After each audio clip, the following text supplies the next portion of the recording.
Hey, so I'm back with part 3 on questioning Paul.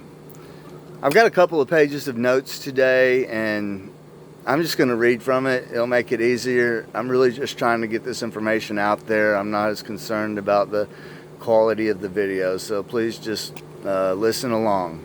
Thank you.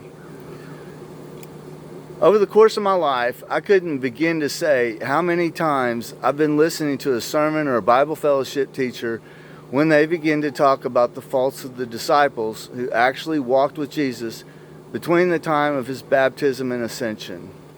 All my life I've listened to people speak about the character flaws of these men, such as their lack of comprehension or lack of faith and fearfulness, or their hardened hearts, or their jealousy, or what have you. It's like they believe Jesus made a mistake or something when he picked these people. It's strange why they would speak about them. It's like they have whole Bible studies on this. I don't get it. I see it differently. I bet they were exceptional men, especially compared to those who would criticize them. The intelligence demonstrated by James and Peter both in the Clementine homilies is astounding. It is so good. I suspect these apostolic critics of the chosen are pulling their cues from Paul. That's what I'm getting at. Please keep in mind that by the time Paul met the actual apostles, they had already received the Holy Spirit. Still, he mocked them throughout his entire ministry. It's from the beginning to the end of his work. These are the people he keeps complaining about throughout. For example, in 2 Corinthians 11, Paul tells the Corinthian church, "I have been a fool. You forced me to it, for I ought to have been commended by you." In humility, I'm sure. He continues, and catch this. "For I was not at all inferior to those super apostles, even though I am nothing." Really, that's what he said. It's right there. He's mocking them, super apostles. Continuing in Galatians 2:6, "And from those who seem to be influential, what they were makes no difference to me. God shows no partiality. Those, I say, whom seemed influential added nothing to me." He got nothing from them. They had nothing. They walked with Jesus throughout his entire ministry and walked and talked with Jesus, and they had nothing to share with him of value. Well, maybe so, Paul, but God did write their names on the foundations of New Jerusalem, where there are actually 12 apostles, each having their own throne. So, you can call that whatever you want. I don't know that there's a 13th pillar or throne there, Paul.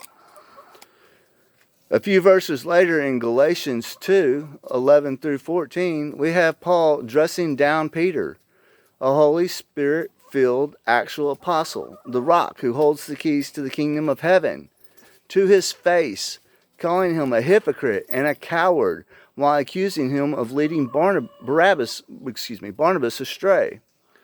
Paul writes in this letter to the Galatians that he saw their conduct was not in step with the truth of the gospel, according to him, that he addressed this hypocrite Peter before them all, put him in his place. This hardly seems to be in line with the teachings of Jesus in Matthew 15 through 20, where we are told that if you have something against someone, you should first address them privately. If they refuse you, you should later approach them with a few brothers, so that there are witnesses who can establish the truth of the conversation. If that doesn't work, then you bring the matter before the congregation, which seems to be where Paul began before writing an open letter to the Galatians bragging about it. The next step would have been to kick Peter out of the church, which didn't happen, thankfully. He is the one with keys. Honestly, are there any other examples, even one, of any other man associated to Jesus behaving this way towards one of the other guys? I won't pretend to specifically understand what it means to grieve the Holy Spirit, but if the Holy Spirit is working through someone who is being publicly mocked for it, that may well qualify.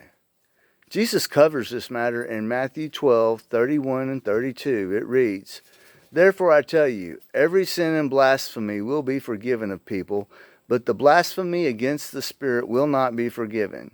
And whoever speaks a word against the Son of Man will be forgiven, but whoever speaks against the Holy Spirit will not be forgiven, either in this age or in the age to come." Moving on. Paul claims to be humble, but is obviously very proud to openly admit that not only is he a robber, but that he lies and uses crafty speech to catch us with deceit, or guile in the KJV version.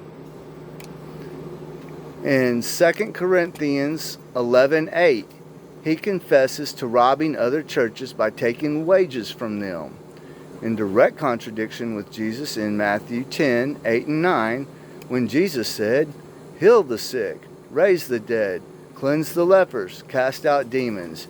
You receive without pain, give without pay. Acquire no gold or silver or copper for your belts." And people wonder why our churches are filled with a bunch of greedy thieves.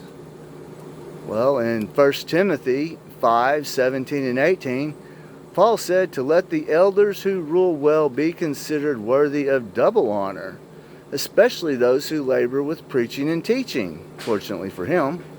For the scriptures say, "Do not muzzle an ox when it treads out the grain, and the laborer deserves his wage." I just quoted Jesus in this regard, and that is not what he said. And what does not frustrating an ox have to do with paying people for sharing the gospel that Jesus gave his life to share? In 2 Corinthians 12:16, again, this is on Paul, he says, "But granting that I myself did not burden you, I was crafty," that means cunning, "you say, and got the better of you with deceit."